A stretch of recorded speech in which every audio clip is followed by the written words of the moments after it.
காப்போத்த உயர்தர பரீட்சையில் அகில இலங்கை ரீதியில் முதலிடம் பெற்ற மாணவனான தேவேந்திரன் திருக்குமரனை தான் இன்றைக்கு நாங்கள் நேர்காணல் செய்கிறதுக்காக கூட்டிட்டு வந்திருக்கோம். இப்படி அகில இலங்கை ரீதியில் முதலிடம் கிடைக்கும் அப்படின்னு சொல்லி எதிர்பார்த்தீங்க? எதிர்பார்த்தது தான். நான் மட்டுமில்லை, இந்த பாடசாலை மற்ற கல்வி கற்ற தனியார் நிறுவனம் மற்றும் சகோதரங்கள் எல்லாரும் எதிர்பார்த்தது தான். அப்பா அம்மா உங்களுக்கு அந்த மெயின் ட்ரீம் என்ன, உங்களோட கனவு? மேத்தமெட்டிஷியனாக வரது தான். சில பிள்ளைகள் எக்ஸாம்னு சொன்னால் டென்ஷன் ஆகிட்டு நான் கூட அப்படி தான். எனக்கெல்லாம் ஐயோ சும்மா டேம் எக்ஸாம்ண்டாலே சரி அதை அப்படி தான் இருக்கும். நீ அப்படி அந்த டைமில் இது ஒரு முக்கியமான பரீட்சை, அந்த டைமில் உங்களுக்கு ஏதாவது டிஸ்டர்ப் ஆகினீங்களா? என்ன ஐலாண்ட் ரீதியாக ஃபஸ்ட்டாக வரணும்னு சொல்லி கொண்டு இருந்தவன். ஆகவே அந்த பொறுப்பு என் மேலே இருக்கிறது. அப்போ கொஞ்சம் எக்ஸாம் எழுதும்போது ஒரு பயத்தை, ஒரு தடுமாற்றத்தை தந்தது. உங்களை யாராவது பட்டி பட்டி பட்டி என்ன அப்படின்னு டார்ச்சர் பண்ணுவாங்களா, இல்லை நீங்களாவே ஆசைப்பட்டு இல்லை நான் படிக்கணும், நான் அப்படி ஒரு இதுக்கு வரணும் அப்படின்னு சொல்லி நீங்களாக படிச்சீங்களா? எனக்கு அந்த தொந்தரவு விட்டு இந்த கிடைச்சது இல்லை. ஏன்னா இந்த ஆரம்ப படிப்பு முதல் இன்று வரை இந்த ரேங்க் ஓகேவா தான் இருந்தது. ஃபர்ஸ்ட் ரேங்க் அப்படி தான் இருந்தது. தனியார் நிறுவனங்களுடைய அந்த படிப்பு முக்கியம்னு சொல்கிறீங்களா, இல்லாட்டி நீங்களா படிக்கிறது தான் முக்கியம் அப்படின்னு சொல்லி? தனியார் மற்றும் பாடசாலை அனைத்து முக்கியம்தான். நாங்களாக பதிச்சாலும் அதுக்கான ரிசோர்ஸஸ்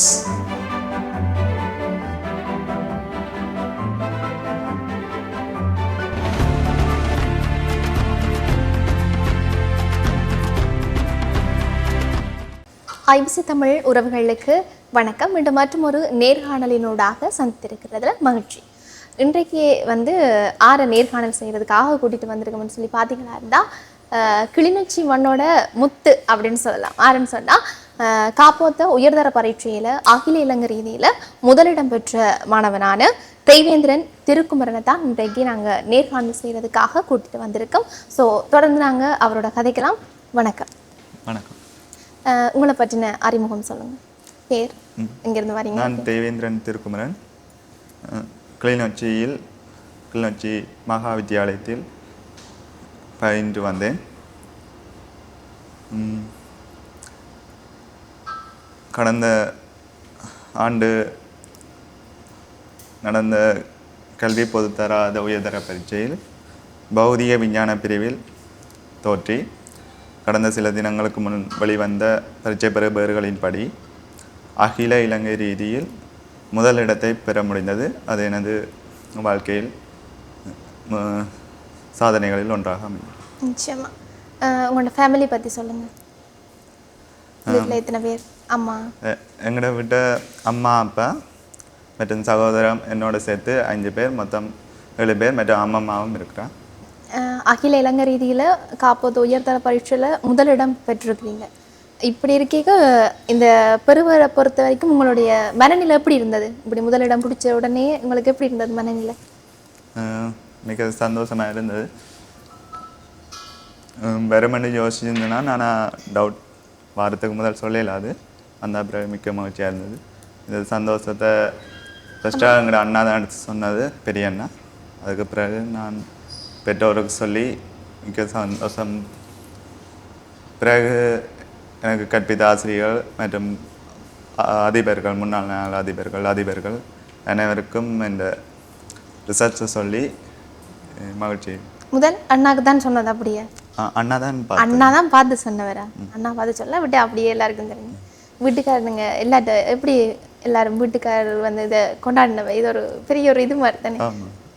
எல்லாருக்கும் எடுத்து சொல்லி எல்லாருக்கும் நல்ல சந்தோஷம். இரவு 11 வேற அப்படி தான் பார்த்தது. நீங்கள் எதிர்பார்த்து நீங்களே இப்படி எப்படியும் பாஸ் வரும் அப்படின்னு சொல்லி உங்களுக்குள்ள ஒரு கான்ஃபிடென்ட் இருந்திருக்கும். இப்படி அகில இலங்கை ரீதியில் முதலிடம் கிடைக்கும் அப்படின்னு சொல்லி எதிர்பார்த்து நீங்களே? எதிர்பார்த்தது தான். நான் மட்டுமில்லை, இந்த பாடசாலை மற்ற கல்வி கற்ற தனியார் நிறுவனம் மற்றும் சகோதரங்கள் எல்லாரும் எதிர்பார்த்தது தான். அப்பா அம்மா. அதால் வந்ததில் மிக மகிழ்ச்சி. உங்களுக்கு அங்கே இதெல்லாம் கற்பித்து தந்த உங்களோட மெயினாக ஒரு டீச்சர் இருந்திருப்பாங்க, ஆசிரியர் இருந்திருப்பாங்க.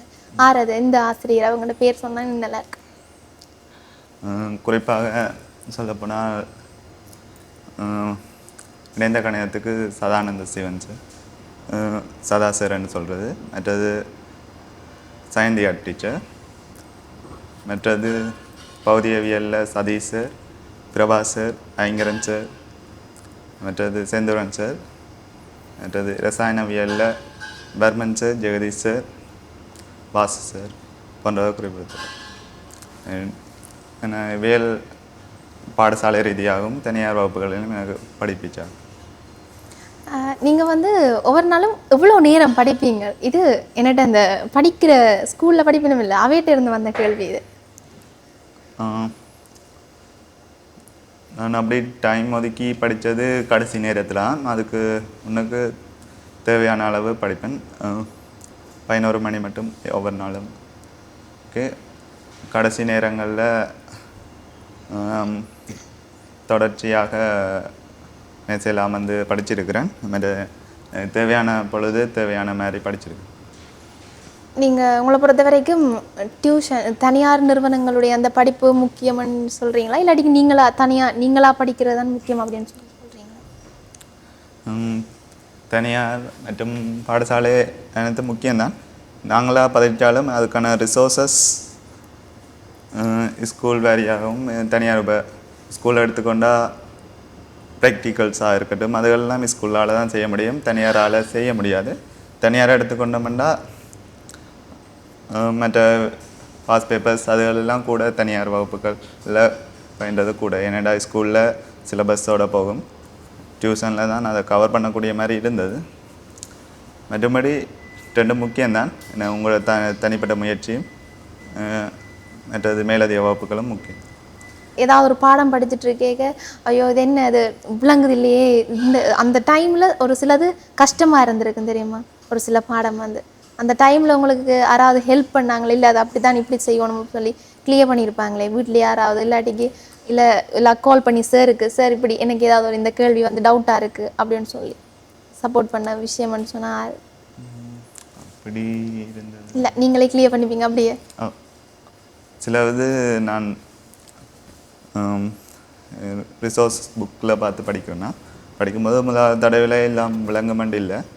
அப்படி விளங்காத பகுதிகளை நான் திருப்பி உன்னிப்பாக இருந்து கவனித்து படித்தோம்னா ஓகேவாக இருக்கும். அதுக்கு பிறகு டியூஷன்லேயும் சரி ஸ்கூல்லேயும் சரி அதை படிப்பிக்கும்போது கிளியராகிடும். இந்த வெற்றிக்கு பிறகு உங்களுக்கு நிறைய பாராட்டுகள் கிடைச்சிருக்கு. அப்படி பாராட்டு கிடைக்க எல்லாம் எப்படி இருந்தது உங்களோட மனநிலை? சந்தோஷமாக இருந்தது. இது இப்போ ஒரு வெற்றி வந்து உங்களுக்கு கிடைச்சிருக்கு. இப்படியான நேரத்தில் ஏதாவது ஒரு தோல்வி, பெரிய ஒரு தோல்வியை தாண்டித்தான் நிச்சயமாக வந்து எல்லாருமே ஏதாவது ஒரு வெற்றிக்கு பின்னுங்க ஒரு தோல்வி ஒன்று இருந்து தான் வந்திருக்கும். அப்படி நீங்கள் ஏதாவது சந்திச்ச ஒரு தோல்வி அந்த டைமில் எப்படி ஃபேஸ் பண்ணீங்க அதை அப்படின்னு சொல்லுங்கள். குறிப்பாக எடுத்துக்கொண்டால் நான் வளமையாக ஒலிம்பியாட் செல்வது, ஒவ்வொரு முறையும் ஸ்ரீலங்காவை பிரதிநிதித்துவப்படுத்தி வெளிநாடுகளுக்காக கணித ஒலிம்பியாட் IMOக்கு பங்கு பெற்றிருக்கிறேன். ஒவ்வொரு 2022ஆம் ஆண்டு தொடக்கம் 2024ஆம் ஆண்டு 3 வருடங்கள் தொடர்ச்சியாக பங்கு பெற்றிருந்தேன். ஒவ்வொரு 2022, 2023 ஆண்டுகளில் என்னால் வெண்கலப் பதக்கங்கள் ஒன்றையும் வெல்லக்கூடிய நிலைமையில் இல்லை. 2024ஆம் ஆண்டு, அதாவது நான் 12ஆம் தரம் கல்வி பயிலும்போது லண்டனுக்கு சென்றிருந்தேன். அங்கு இலங்கை சார்பாக பங்கு பெற்றி ஒரு தரம் வெள்ளிப் பதக்கங்களை பெற்றதில்லை, வெண்கலப் பதக்கங்களோடு தான் நின்றிருக்கேன். ஆகவே இந்த இலக்கு வெள்ளிப் பதக்கமாக இருந்தாலும் என்னால் வெண்கலப் பதக்கத்தை பெற முடிந்தது. அது ஒரு தோல்வியாக நான் நினைக்கின்றேன். அது அவ்வளோ தூரம் போன அதே பெரிய விஷயம் தானே. படிப்பு மட்டும் இல்லாமல் ஸ்போர்ட்ஸ்லேயுமே இன்னும் இன்ட்ரெஸ்ட் இருந்தது. ஏன்னா சில பேர் வந்து ஸ்போர்ட்ஸுக்கெல்லாம் போக மாட்டாங்க, சில பேரண்ட்ஸே விட மாட்டாங்க. இப்படி என்ன படிப்பு குழம்பிடும், அப்படி போகாத அப்படின்னு சொல்லுவாங்க. இல்லை சில பேர் தாங்களாகவே இல்லை இவங்க போனால் படிப்பு குழம்பிடும் அப்படி சொல்லி நினைச்சு நின்றுவாங்க. ஆனால் நீங்கள் அப்படி இல்லை, அப்படியே ஸ்போர்ட்ஸ்ல எல்லாம் இன்ட்ரெஸ்ட்? நான் பெரும்பாலும் ஸ்போர்ட்ஸ் முக்கியம்தான். அதனாலும் எனக்கு இந்த ஒலிம்பியாட் மற்றும் கல்வி படிப்புகளோடு ஒப்பிடும்போது ஸ்போர்ட்ஸுக்கு ஈடுபடுறதுக்கான டைம் குறைவாக தான் இருந்தது. அதால் எனக்கு தேவையான போது ஃப்ரெண்ட்ஸோடு விளையாடி இருக்கனாலேயே பெரும்பாலும் ஸ்போர்ட்ஸில் அவ்வளோத்துக்கு பங்கு பெற்றினது இல்லை. நேஷ்னல் ரீதியாக ப்ரொவின்ஷியல் ரீதியாக ஒன்றும் பெருசாக பார்ட்டிசிபேட் பண்ணதில்லை. மற்றபடி கிரிக்கெட் அப்படி விளையாடிருக்கேன் ஃப்ரெண்ட்ஸோட. உங்களை வந்து யாராவது பட்டி என்ன அப்படின்னு டார்ச்சர் பண்ணுவாங்களா, இல்லை நீங்களாவே ஆசைப்பட்டு இல்லை நான் படிக்கணும், நான் அப்படி ஒரு இதுக்கு வரணும் அப்படின்னு சொல்லி நீங்களா படிச்சீங்களா? எனக்கு அந்த தொந்தரவு விட்டு இந்த கிடைச்சது இல்லை. ஏன்னா இந்த ஆரம்ப படிப்பு முதல் இன்று வரை இந்த ரேங்க் ஓகேவாக தான் இருந்தது, ஃபஸ்ட் ரேங்க் அப்படி தான் இருந்ததுன்றதால அந்த படிப்படின்றது வரையில. ஆனால் நான் படித்தேன். நீங்களாவே விரும்பி தான் இல்லை படிக்கணும் அப்படின்னு சொல்லி உங்களுக்கு அந்த மெயின் ட்ரீம் என்ன, உங்களோட கனவு? ஒரு மேத்தமெட்டிஷியனாக வரது தான். ஓகே, வந்துட்டு மற்ற எல்லாருக்கும் மேத்ஸ் சொல்லிக் கொடுக்கணும். அப்படி எக்ஸாம் ஹாலில் போய் இருக்கேக்க எப்படி இருந்தது உங்களோட மைண்ட் செட்? ஃபர்ஸ்ட் எக்ஸாமுக்கு முதலாவது எழுதுறதுக்கு போயிருக்கீங்க, அப்பேக்குள்ளே எப்படி இருந்தது? என்ற பாடசாலை சமூகம் சரி, தனியார் கல்வி சமூகம் சரி, என்ன ஐலாண்ட் ரீதியாக ஃபஸ்ட்டாக வரணும்னு சொல்லி கொண்டு இருந்தவேன்.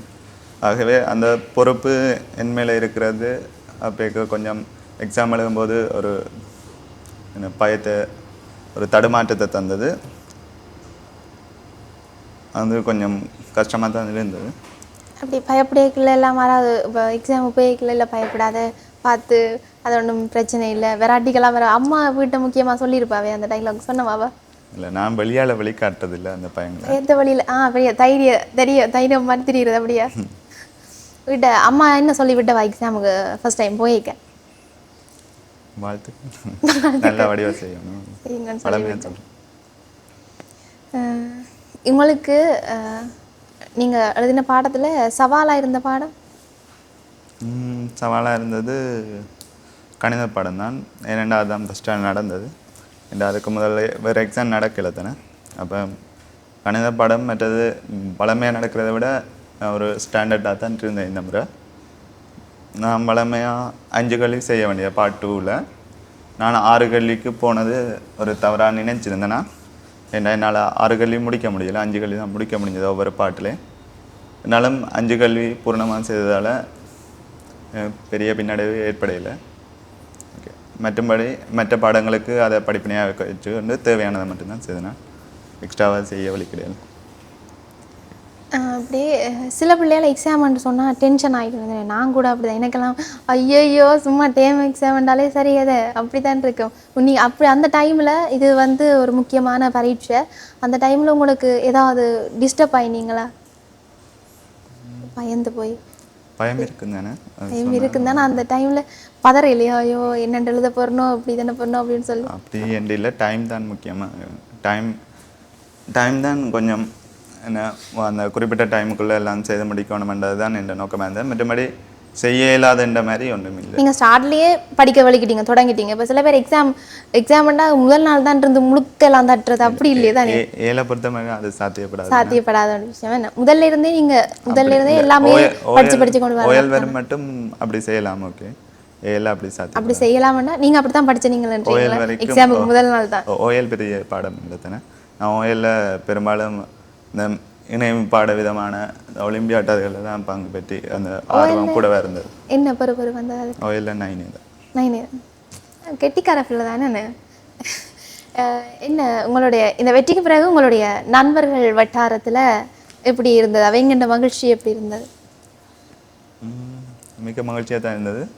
மற்றது என் நண்பர்களும் சிறந்த பெறுபேறுகளை பெற்றிருந்தேன். எல்லாருமே இன்ஜினியருக்கும் டாக்டர்ஸுக்கும் தெரிவு செய்யப்பட்டிருந்தன. என் பெறுபேறு கிடைத்ததால் அவையில் பெருசாண்டு பார்க்காத நிலைமையும் ஒன்று உருவாகியிருந்தது. அது கொஞ்சம் வந்தக்கூடிய நிலைமை. இப்போ படிக்கல சேர்ந்திருந்தான் படிப்பீங்களோ? சில பேர் என்னன்னு சொல்லுவாங்கன்னா, நாங்கள் சேர்ற நண்பர்களை பொறுத்து தான் எங்களுடைய வாழ்க்கையுமே எப்படி இருக்க போதுன்ற மாதிரியும் சொல்லுவாங்க தெரியுமா? அதே மாதிரி உங்களுடைய நண்பர் வட்டாரம் எல்லாம் எப்படி? படிக்க சேர்ந்து படிக்கல, தனித்தனியாக படித்தா தான் கான்சென்ட்ரேட் பண்ணலாம். ஆனால் டவுட்ஸ் இருக்கும்போது சேர்ந்து கேட்டா இன்னொரு ஆளை கேட்டா அப்படி கிளியர் பண்ணி நீங்களே படிப்பீங்க, விவாதிக்கிற மாதிரி அப்படி இருக்கலாம். டவுட்ஸ் படிக்க தனித்தனியாக தானே படிக்க வேண்டியது.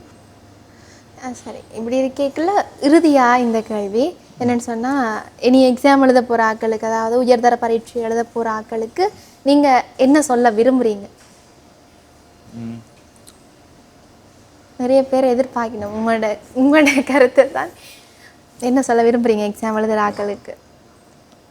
பயந்து போய் எல்லாம் இருக்கணும் நிறைய பேர், எனக்கு தெரிஞ்ச ஆட்களே. நீங்கள் விரும்பி படிங்க. மற்றபடி குறிப்பிட்ட என்னதான் படித்தாலும் குறிப்பிட்ட சிலர் பேர் தான் தெரிவு செய்யப்படுங்க. அதுக்கேற்ற மாதிரி நீங்கள் உங்களோட கோல்ஸ் அண்ட் உங்களுக்கு விருப்பமான துறையில் பார்ட்டிசிபேட் பண்ணால் நல்லா இருக்கும்னு நினைக்கிறேன். பேரண்ட்ஸுன்ற எதிர்பார்ப்பை தாண்டி உங்களோட விருப்பத்தை தெரிவு செய்ய நல்லாயிருக்கும். நீங்கள் யாருக்காவது நன்றி சொல்ல விரும்புகிறீங்களா இந்த இடத்துல? முக்கியமாக இங்கே ஐபிசி தமிழ் என்னை கூப்பிட்டு பெட்டி எடுத்ததுக்கு நன்றிகளை தெரிவித்துக் கொள்கிறேன். மற்றும் என்ற வெற்றிக்கு பங்களித்த பெற்றோர்கள், ஆசிரியர்கள் மற்றும் அதிபர்களுக்கு என்ன நன்றிகளை தெரிவித்துக் கொள்கிறேன். நிச்சயமாக எங்களுடைய ஐபிசி குழுமம் சார்பாகவும் நாங்கள் உங்களுக்கு வாழ்த்துக்களை தெரிவித்துக் கொள்கிறோம். அதோட இன்னும் நீங்கள் முன்னேறணும், இன்னும் பல துறைகளில் சாதனைகளை புரியணும் அப்படின்னு சொல்லி எங்களோட ஐபிசி குடும்பம் சார்பாக மீண்டும் வாழ்த்துக்களை தெரிவித்துக் கொள்கிறோம். வாழ்த்துக்கள், என்ற சார்பாகவும் வாழ்த்துக்கள். நன்றி. மீண்டும் மற்றொரு நேர்காணலினூடாக சந்திக்கலாம். வணக்கம்.